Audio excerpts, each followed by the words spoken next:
hari demi hari, bulan demi bulan, tahun demi tahun, tina Ramadan ka Ramadan deui, tina lebaran ka lebaran deui, pasti dirinya teh banyak kegiatan, banyak aktivitas anu tos ku urang dilalui sadayana teh. Anu mana seueur manusia menganggap perubahan waktu tersebut dengan kata usia atau dengan kata umur. Aya anu nyarios bahwa abdi ayeuna teh umurna 12 tahun, aya anu umur 20 tahun, bahkan aya anu umurna teh ngalangkungan umur Nabi Muhammad sallallahu alaihi wasallam ketika diwafatkeun ku Allah Subhanahu wa taala, anu kurang lebih eta di umur 63 tahun. Waktu anu terjadi eta pasti didinya aya lika-liku kehidupan, sadayana kegiatan kehidupan dilalui ku perjuangan, keringat, bahkan dengan darah sekalipun. Bade eta dina kegiatan individual masing-masing ataupun dina kegiatan sosial bermasyarakat atau tina profesi, tina padamelan anu ayeuna ku urang nuju dilakukeun. Dina segala kegiatan tersebut di dieu aya ayat anu penting anu ku Allah sampaikan tanpa kata-kata, tanpa basa-basi, tapi langsung menghujam jiwa seluruh manusia, khususnya kami hamba-hamba anu beriman. Sebelumnya Bapak Ibu sekalian, aya perbedaan antara anu statusna manusia hukum sareng hamba. Di dalam Al-Qur'an Allah moal ngagunakeun kata hamba atau abdun, melainkan tujuanna teh kangge meningkat derajat orang tersebut. Nabi Muhammad ketika Allah angkat kangge Isra Mi'raj menggunakan kata hamba. Dina Quran surat Al-Isra ayat kahiji, subhanalladzi asra bi'abdihi. Atau Nabi Zakaria ketika perubahan statusnya dari seorang suami menjadi seorang ayah, Nabi kata hamba. Quran surat Maryam, zikru rahmati rabbika 'abdahu. Atau Nabi Sulaiman, anu ku Allah dipasihan kekuasaan anu begitu seueurna, Nabi kata hamba. Quran surat Shad ayat 28, wa waritha Sulaimanu Dawuda ni'mal 'abdu. Jantan ada perbedaan antara hamba sareng manusia. Ia perhatikan sareng Allah ayat-ayat anu mana Allah langsung tujukeun tanpa kata pengantar, tanpa mukadimah, tapi langsung Allah tujukeun maksudna kangge hamba-hamba anu beriman. Quran surat Al-Hasyr surat ke-58 ayat ke-18. Ya ayyuhalladzina amanu taqullaha wal tanzur nafsum ma qaddamat lighad wattaqullaha innallaha khabirum bima ta'malun. Ku Allah ayat ieu dibuka dengan kata amanu, khusus kangge orang-orang anu beriman. Janten anu rumaos beriman, anu mengaku dirina sebagai orang anu beriman ka Allah Subhanahu wa taala, perhatikanlah ayat ieu surah Allah. Dan insya Allah sadayana ayeuna Bapak Ibu sekalian anu hadir di tempat ieu ayeuna bade eta di luar ataupun anu di lebat masjid, insya Allah sadayana termasuk orang anu beriman karena terus melakukan puasa dan sholat. Karena ibadah puasa di bulan Ramadan ku Allah diawali dengan kata iman. Ya ayyuhalladzina amanu kutiba alaikumusiyam. Quran surat kedua Al-Baqarah ayat 180. Jadi bersyukurlah kita kepada Allah karena iman kita masih diakui oleh Allah Subhanahu wa taala. Iman kita masih biasa ngarespon panggilan Allah Subhanahu wa taala. Soalnya itu seperti anu mengaku dirinya beriman, bahkan anu nyarios abdi beriman ke Allah Subhanahu wa taala, tapi masih kena susah kami menjalankan perintah Allah, masih kena susah kami ibadah puasa, masih kena susah kami merespon panggilan Allah. Maka bersyukurlah jika kita merespon panggilan Allah Subhanahu wa taala, maka itu merupakan bukti bahwa iman kita masih diakui oleh Allah Subhanahu wa taala. Nah, tapi dengan rasa syukur kita harus bersyukur ketika iman kita masih bisa merespon panggilan Allah. Dengan rasa syukur kita ini, Allah kembali menyentuh keimanan kita dengan ayat yang tadi. Quran surat Al-Hasyr, ya ayyuhalladzina amanu. Ayat ini diawali dengan kata ya yang memiliki arti kata seruan, artinya teh hei, wahai. Pami di dalam kaidah bahasa Arab ia disebutnya harfun nida. Dalam bahasa Arab ayat 14 harfun nida, ayat ya, ada wa, ayat wa, ayat a dan sajabana. Tapi di dalam Al-Qur'an Allah menyimpan satu macam bungkul harfun nida atau kata seruan yaitu ya. Nah, karena ya ia merupakan panggilan kage anu caket menengah atau tebih sekalipun. Jadi ni dalil qarib, ni dalil mutawassit, sareng ni dalil ba'id. Tapi orang sandingkan dengan kata iman, hei wahai orang-orang anu beriman, bade eta anu caket menengah atau tebih sekalipun. Perhatikan ayat ieu. Alladzi di dalam Al-Qur'an kurang lebih diulang 1080 kali, terdapat di 808 tempat. Alladzina artinya orang-orang yang tanpa kecuali untuk semua kalangan. Bade eta tua, muda, ageng, alit, kaya, cukup atau sajabana, Allah samikeun dengan kata alladzi. Alladzina jantan ya ayyuhalladzina amanu seakan-akan Allah teh nyarios kahambana teh sapertos ieu. Hei kalian yang merasa punya iman, yang mana kualitas iman di antara kalian teh berbeda-beda. Aya anu ngerasa dekat denganku karena imannya kuat, karena amal-amalan yang dia lakukan. Jangankan dipanggil kami sholat fardu, bahkan sebelum sholat fardu pun dia matos melakukan sholat sunnahna. Bahkan serta ajan subuh pun dia matos kugah kami melakukan tahajudna. Bahkan serta ajan datang Ramadan pun Senin Kamisna dilakukan. Ayat tubid anu terus anu di antos-antosna puasa di kaping 13, 14, 15 di bulan Hijriah dilakukan. Eta karena keimanan tinggi sareng ngaraos dekat ke Allah.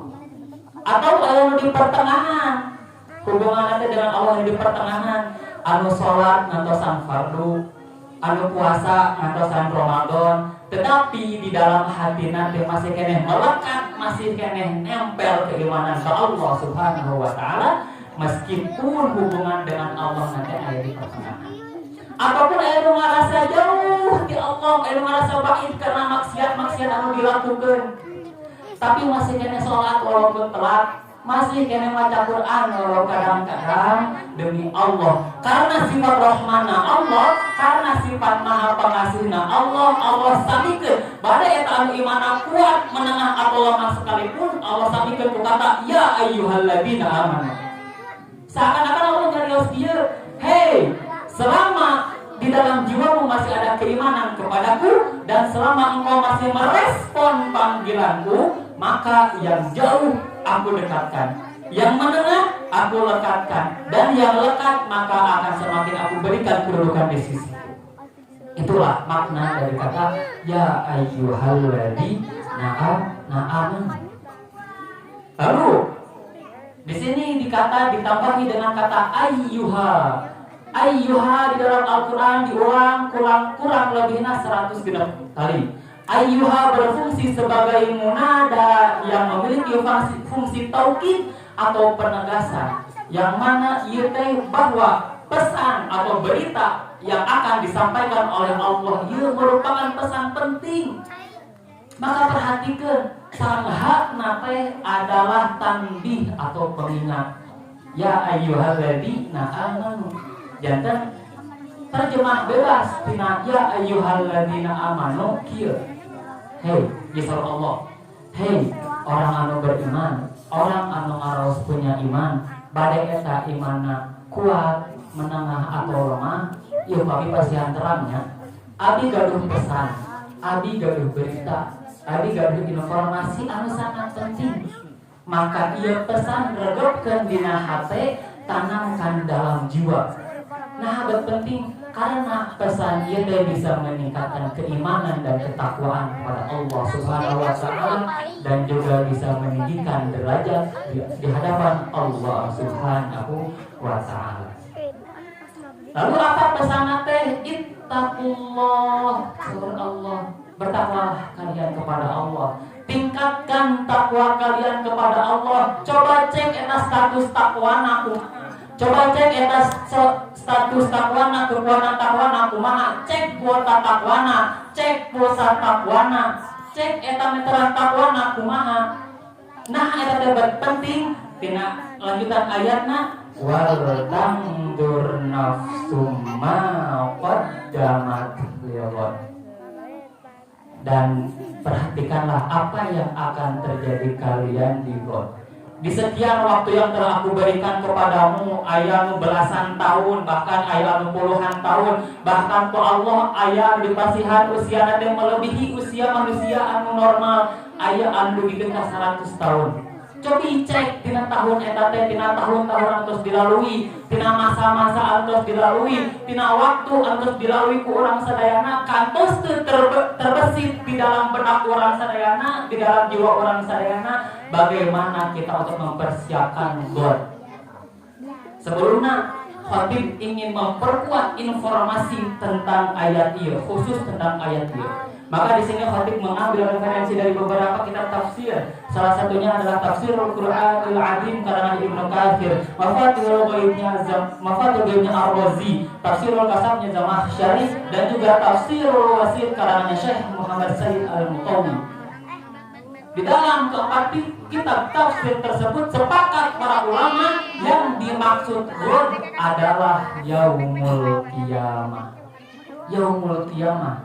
Jadi dari sekian waktu yang telah kita lalui, sekian tahun yang telah kita lalui, berpuluh-puluh tahun, bahkan ayah Lampung, ayah menduduki 100 tahun, cuma cek siap campuran kaget hari kiamat.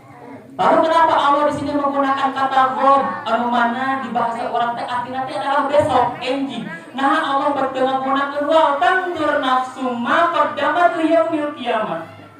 Nah Allah menggunakan kata God. Para ulama tafsir bersepakat ieu teh kangge eueuh takrib, kangge merasakeun seakan-akan hari kiamat teh terjadi besok. Seakan-akan hari kiamat teh terjadi besok. Jadi cik kantos can urang terbesit di dalam hati urang sadayana. Bagaimana jika besok teh adalah waktuna urang dihisab? Bagaimana jika besok teh adalah waktuna timbangan urang ditimbang? Saudara Umar bin Khattab, hasibu qabla an tuhasabu wazinu qabla an tuzanu. Hisablah diri kalian sebelum kalian dihisab, dan timbanglah diri kalian sebelum diri kalian ditimbang. Persiapkan bakalna. Dan juga di sini di dalam ayat ini Allah menggunakan kata nafsun tanpa alif lam. Jadi nafsun saya alif lam kata acana teh. Para ulama tafsir berpendapat kata nafsun tanpa alif lam ieu teh berfungsi kangge pami urang hoyong tiasa bermuhasabah, pami urang hoyong tiasa berintrospeksi diri dengan benar, maka tinggalkanlah urusan-urusan dunia. Tinggalkanlah urusan-urusan duniawi, tapi fokus kepada jiwa. Jangan tinggalkanlah urusan duniawi. Ketika orang berpikir teh sanes ku petasan eta ku urang dirayakeun, sanes ku kembang api nak, sanes ku acuk saena, tapi berpikir dalam jiwa orang sadayana, di dalam hati kita pami dinten ayeuna urang teh diwafatkeun ku Allah Subhanahu wa taala, bakal naon atos disiapkeun urang sadayana.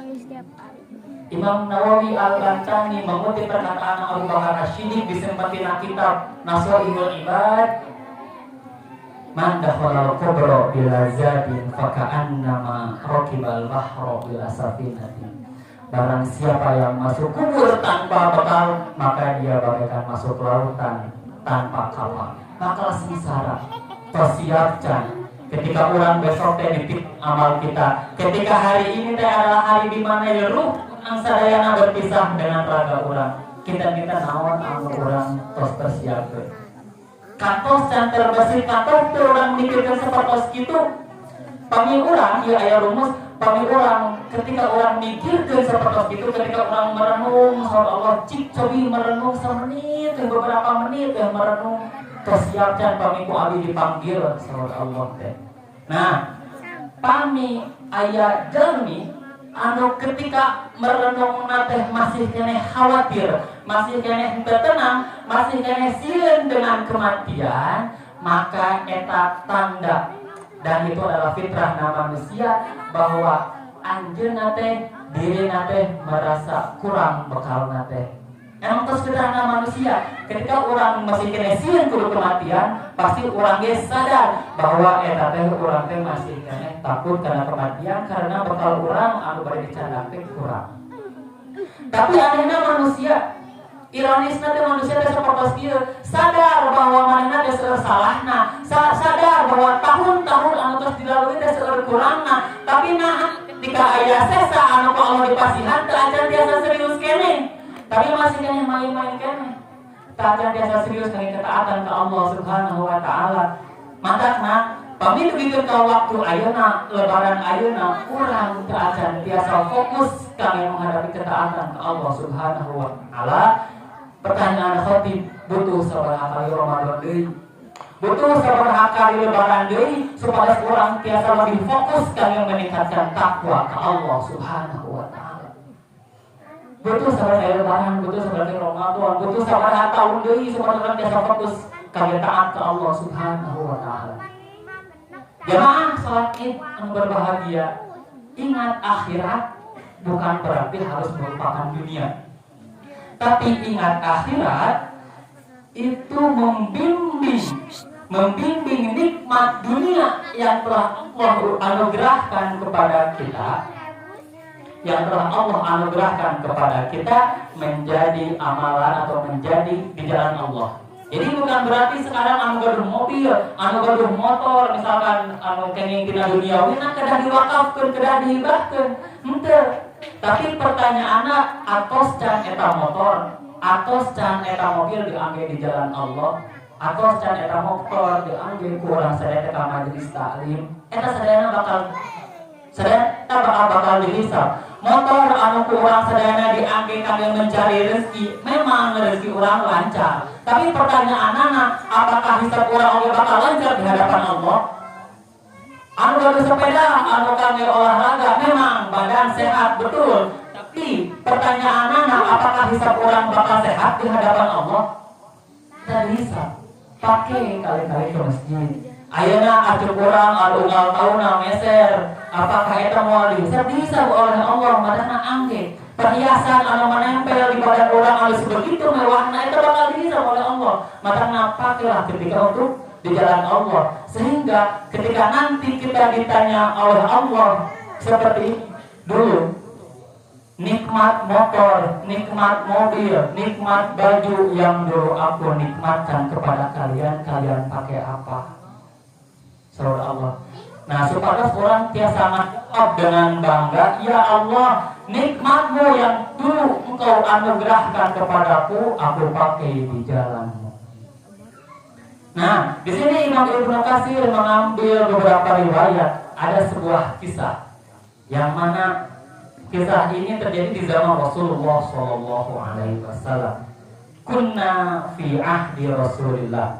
Jadi para sahabat sedang berkumpul di majelis Nabi Muhammad SAW. Lalu datanglah serombongan orang yang memakai pakaian yang mewah, pakaian anu bagus. Pami urang ilustrasikeun ka zaman ayeuna, datang eta rombongan anu ngangge Alphard misalkan, anu berjas, anu jamna teh jutaan, anu Rolex lah merek nama. Nah, seperti itu datang serombongan dan itu semua muslim datang ke majelis Nabi. Lalu Nabi bangkit dan Nabi lalu mengatakan, masih ayat Al-Quran, ya ayyuhalladzina amanu taqullaha haqqa tuqatih wa la tamutunna illa wa antum muslimun. Wahai orang-orang yang ada di majelisku saat ini, wahai orang-orang yang beriman, bertakwalah kalian kepada Allah, berimanlah dengan benar dengan cara meningkatkan takwa kepada Allah dengan sebenar-benarnya takwa, dan jagalah ketakwaan kalian sampai kalian wafat. Lalu yang menarik dari kisah ini, setelah Rasulullah SAW membaca ayat tersebut, lalu Rasulullah SAW membaca ayat yang tadi, Ya ayyuhalladzina amanu taqullaha wal tanzur nafsum ma qaddamat lighad. Wahai orang-orang yang beriman, bertakwalah kalian kepada Allah, kan? Lalu dan lihatlah apa yang akan terjadi di hari esok, ya kan? Atau wahai orang-orang yang beriman, yang pakaiannya mewah, yang semua yang hadir di majelisku ini, bertakwalah kalian kepada Allah. Karena Allah Maha mengetahui, mungkin sebelum-sebelumnya engkau banyak maksiatnya, mungkin sebelum-sebelumnya engkau banyak masalahnya, dan perhatikanlah apa yang akan terjadi untuk hari kiamat. Maka diriwayatkan di dalam hadis tersebut, para sahabat anu tadi nyana kenangan ge barang-barang mewah, seketika oge para sahabat langsung eta menyedekahkeun, kita dijanjikan sedekah eta barang-barang mewah. Tapi dina ayat ieu sanes melupakan dunia. Jadi seakan-akan sahabat tadi itu berpikir seperti ieu kangge naon motor sae, ieu kangge naon acuk sae, ieu kangge naon jam sae, pami di hadapan Allah teh itu teu aya nilainya. Madahan disedekahkeun eta para sahabat. Tapi tujuanna kalau orang sadayana teh sanes terkedah kitu, terkedah dihibahkeun, gaduh mobil diwakafkeun, gaduh ieu dipasihkeun, sanes. Tapi ia merupakan pelajaran kami orang sadayana bagaimana kita para sahabat merespon seruan sareng arahan dari Nabi Muhammad sallallahu alaihi wasallam. Janten jamaah salat Id anu berbahagia, cobi merenung, hisablah, introspeksi diri orang sadayana anu ayeuna tos aya belasan tahun, anu ayeuna tos aya puluhan tahun, anu mikir dengan duniawi hungkul panginten tos siap can pami misalkeun dinten ayeuna teh adalah dinten terakhir. Pami hari anu fitri adalah hari terakhir orang di dunia, bakal naon atas ukuran siapkeun sadayana. Kumaha pami hari enjing teh adalah hari diterima amalan urang sadayana. Naon anu tos urang persiapkeun sadayana. Madana jamaah anu berbahagia, mari urang bermuhasabah. Dan sareng aya ulama anu nyarios waktu terbaik kangge bermuhasabah teh adalah sejenak sebelum tidur. Jantan ketika orang akan mengakhiri hari, coba cek, coba renungkan di dalam hati kita teh, cik dinten ayeuna seueur salahna atau seueur saena. Hisab diri orang nyalira, cik tos siap can pami urang bobo, kami orang tidur terus tegah deui. Karena ketika orang tidur teh nyawa kita dipegang oleh Allah. Allah yatawaffal anfusa hina mautiha wallati lam tamut fi manamiha. Ketika orang tidur teh sebenarnya nyawa orang dipegang oleh Allah. Kami orang begah deui, nyawa dilepaskan ke Allah. Kami orang tegah deui, berarti terus nyawa orang dipegang ke Allah Subhanahu wa taala. Sekarang kiranya waktunya bagi kita untuk kembali kepada Allah Subhanahu wa ta'ala, untuk merenung di waktu ini, memperbaiki hidup kita. Jangan-jangan memang sekarang ini waktunya bagi kita untuk pulang. Kalau bukan esok, mungkin hari ini kita kembali. Apakah kita termasuk hamba-hamba yang diridhoi? Hanya kita yang bisa menjawab, hanya kita yang bisa berikhtiar. Wallahu a'lam. Wahidil hakim wa taqabbalallahu minna wa minkum tilawatahu innahu huwas samiul alim.